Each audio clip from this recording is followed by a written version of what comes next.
Okay. Well, start off the year with a joke. I have to dig hard for some of these folks. A guru was so impressed by the spiritual progress of his disciple, he said he didn't need any further guidance. And he left him on his own in a little hut on the banks of a river. Every morning after bathing, this disciple would hang his loincloth out to dry. It was his only possession. One day he was dismayed to find it torn to shreds by rats. So he had to beg for another from the villagers. Now I wonder, how did he do that? Anyway, so he had to go beg for another one. And then when the rats nibbled holes in that one too, he got himself a kitten. He had no more trouble with the rats, but now in addition to begging for his own food, he had to beg for milk as well. So much trouble begging, he thought, and too much of a burden for the villagers. I shall keep a cow. When he got the cow, he had to beg for fodder. Easier to till the land around my hut, he thought. But that proved to become troublesome as well, for it left him with little time for meditation. So he employed laborers to till the land for him. Now overseeing the laborers became a chore, so he married a wife who would share this task with him. Before long, of course, he was one of the wealthiest men in the village. Years later, the guru happened to drop by and was surprised to see a palatial mansion where there was once a hut that stood there. He said to one of his servants, "Isn't this where a disciple of mine used to live?" Before he got a reply, the disciple himself emerged. "What's the meaning of all this, my son?" asked the guru. "You're not going to believe this, sir," said the man, "but there was no other way I could keep my loincloth."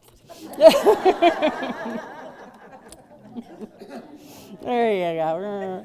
So, but that is a cycle I think we could all relate to at some level. When we think about what we want for the new year, and I'm thinking on my own and talking to others, and usually the top 5, 10, whatever that come out, what do you really want in your life? Some people, more money, better health, a new house, a new car, a partner, more friends, deeper connection with spirit, simplicity, and of course our new center. I have to put that one in there. But anyway, the simplicity one is the one that I'm choosing to focus on, because the same rat race, we get ourselves and we have our nice little hut, okay? We got our loincloth or two. And before you know it, how many times have you tried to clear your clutter, and before you know it, you just made room for more clutter, right? I can certainly relate to that. And, someone recently walked in the past couple of months to our house and says, "Man, you all have a lot of stuff." And I'm like, "Oh yeah." And just the thought of, and we're actually releasing a lot of stuff, but we got to make sure we don't bring more in. That's the issue here. But simplicity is really, I think, where it's at. Instead of being having our belongings own us, and think about how they really do take so much energy out of our day-to-day life. You got to worry about how to pay for them. You got to clean them. You got to, feed the cow, and then you got to, hire the laborers. And before you know it, that hut is turned into, it's a cycle. And it's certainly fine if we aspire for things and stuff. There's nothing wrong with it. But how much is that depleting our true sense, our true longing? Is that what we really want? Do we think that this situation changing, or this car or this house is going to make me more peaceful? We think so, and then you get it, and sometimes it turns out to be more of a burden than a blessing. But always a good lesson in there.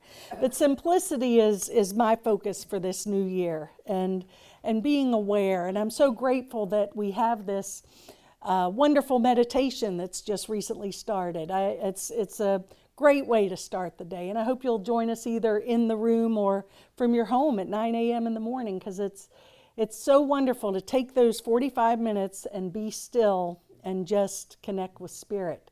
And it's more powerful in a group as well. And it's so often, my mantra last year, of course, and it remains to be the same, is I place my future in the hands of God, and I know that all is well. And my will, thy will, not my will, be done.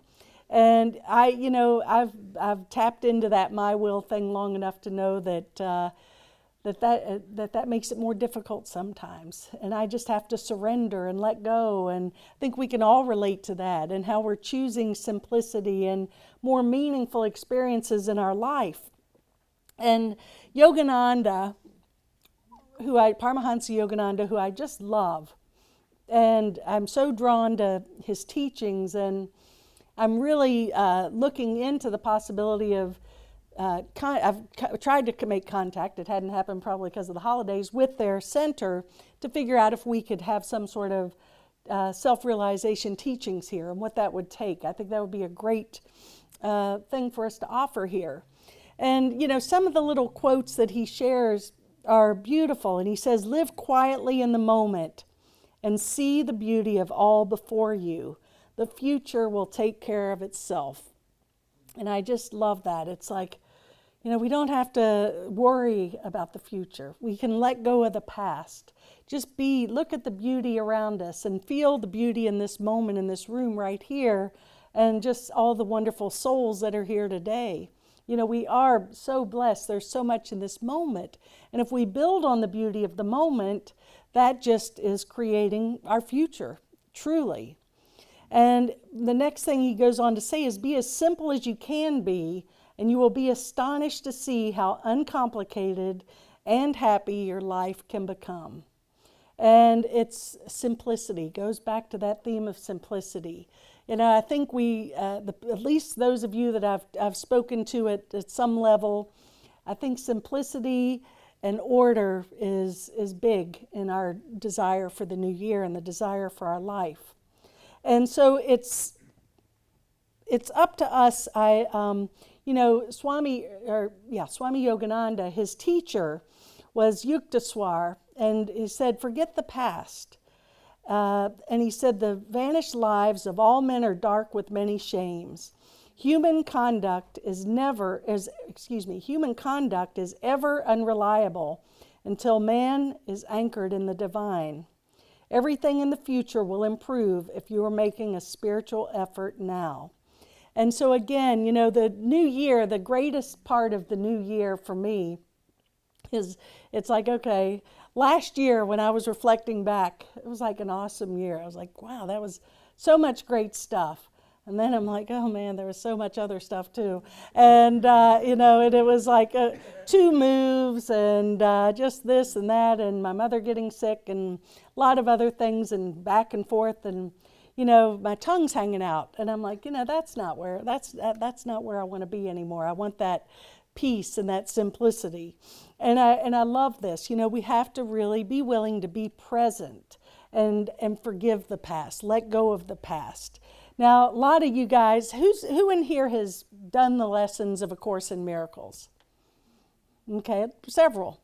Well, I've done them a number of times. And of course, every year, I would start over and do those lessons. And like one of my friends said, I learned the first 3 really, really well, right? I know those first 3 lessons. But, I don't even know how many times I've finished them, but several. But one thing that I think is so powerful is the beginning, the first few lessons of A Course in Miracles. And for those of you that aren't familiar with it, there are 365 lessons that the Course says just do one a day. Whether you believe it or not, it doesn't matter. Just do what it says and let the magic happen, pretty much. And it does. Well, of course, when you first do the first lesson, which I always suggest to people who are new in the Course, when they get their book, you might start the lessons. And the first lesson says, nothing I see in this room means anything. And of course, what the heck does that mean? I mean, you're sitting here and you don't know anything about the Course in Miracles, and nothing in this room means anything. Well, sure it does. I mean, that means something, and this means something, and that means something, and all of it, the music and all of this, But it says, nothing I see in this room means anything. And it's followed up. It says, I have given everything I see in this room all of the meaning it has for me. Followed up lesson 3, day 3. I do not understand anything I see in this room. Number 4, this is the first week. These thoughts do not mean anything. They are like the things I see in this room. Number 5, always a biggie. I am never upset for the reason I think. Remember that. And the follow-up lesson to that is I am upset because I see something that is not there. And lesson 7 is I see only the past. So, no wonder this book's been thrown in the garbage more than a few times over the years, because nothing means anything. I don't understand anything I see. These thoughts don't mean anything, and I'm never upset for the reason I think, and I'm upset because I see something that's not there and I see only the past. What does that mean? And it's insane when you first look at it. But what this is really saying in simple terms, going back, the Course in Miracles says, and other spiritual teachings say, that we give everything all the meaning that it has. And we're basically seeing things based on the past. This computer is only a computer because my past tells me it's a computer.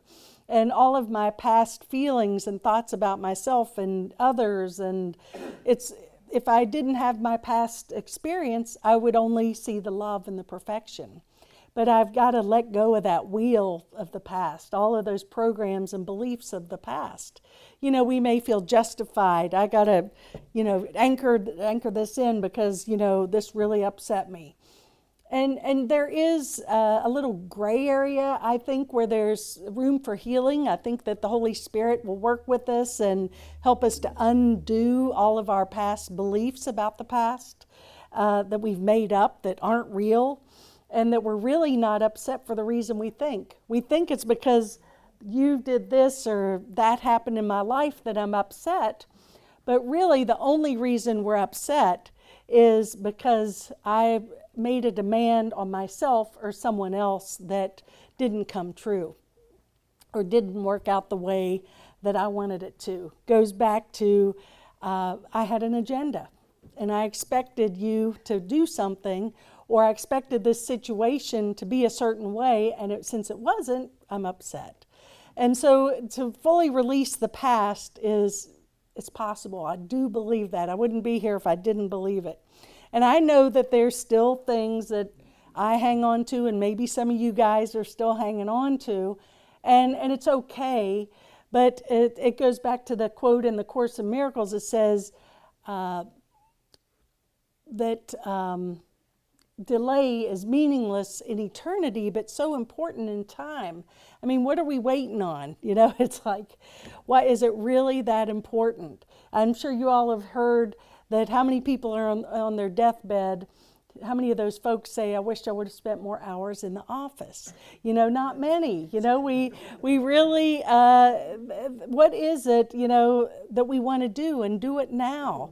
And we've gotten so caught up in this rat race and all of this chasing this and chasing that and bringing in the past, and all of those things are greatly designed by the ego, who's just wanting us to be distracted, be angry, be upset, so that we don't fully experience the love and peace of God, period. And none of it is necessary unless we choose to hold on to it. And it can be that simple. It can be a decision and a choice. And if we want to hang on to it, that's okay too. Delay is meaningless, but it's very important right here for peace. So back to Yogananda. And I shared this with you a while ago, and this quote just got me a long time ago, because I feel like it's so much of what our center is, what my desire is. The interesting thing is, if I think I've had like 12 different people in this body since I came into this world, and the people who knew me when I was younger, the last thing that they would ever say about me was that I was an overachiever, that I was very smart, that I was, what else? Type A, Class A, that's RV, a Type A personality. And but and now people are saying, you're a typical Type A personality. Well, where did that come from? At what point in my life did that switch come on? And, where did I come from being a C student to being whatever? Not that it matters, but I'm noticing that, how much of our life do we spend doing things that really aren't serving our highest and best interest? And what are we really here to do? And what are we here to become? That's what's important. And, what's important is, as Yogananda says, to become self-realized. And by becoming self-realized, that means that we know who we are in truth. And there ain't nothing in this entire world, no job, no relationship, no amount of money that's going to do it for us. It might temporarily feel a little better, but in the long run, we think that that's going to supply what we think we're missing, but it doesn't. What we're seeking is a peace of God. So, I hold this vision for all of us. Start now building colonies and stop industrially selfish society from gambling with your destiny. Now, this was probably 80 years ago he said this. Get away from the perpetual slavery of holding jobs to the last day of your life. Buy farms and settle down with harmonious friends. Work 3 hours a day and live in the luxury of literary wealth and have time to constructively exchange divine experiences and meditate. To me, that's what it's all about. We have to be willing to step off of this hamster wheel, monkey mind, and seek what's meaningful. It goes back to that idea of simplicity. And may or may not resonate to you. Really resonates to me. How about you guys? Does that resonate to you guys? I just, it just feels right. I think we're coming upon that time when it's kind of like the universe has given us all of these opportunities to experience all this grandiose external stuff. And it's like, okay, been there, done that, didn't do it. So what is it really that we're seeking? And it's this community, and it's this conversation and acceptance and love and forgiving the past and fully embracing the moment. And the secret for health for both mind and body is not to mourn for the past, worry about the future, or anticipate troubles, but to live in the present moment wisely and earnestly. So it's up to us. I think this is a great time of year to do it. It's like, let's move past that third lesson in A Course in Miracles. That's why this meditation is so wonderful, because it's a commitment that we've made to be together in the silence for 45 minutes a day. And whatever it is, love yourself enough to honor the commitment to yourself, because you're worth it. And so I love this, and I'm going to say this in closing. Again, a Paramahansa Yogananda quote. You must not let your life run in the ordinary way. Do something that nobody else has done, something that will dazzle the world. Show that God's creative principle works in you. So let's dazzle the world, and it may just be sitting in a big circle, just enjoying each other's company. And that is, to me, sounds like the most dazzling experience I can imagine. And I look forward to just a great year for all of us. And our new center, we are in progress. I'll have a report for you next Sunday, because we're getting a few things moving this week. So it's very, very exciting. And again, if it's meant to be a hut with a loincloth, I'm cool with that. As long as I'm with you guys, I am good with that. So remember, great year for all of us. Peace and love prevail on earth, and so it is. Namaste.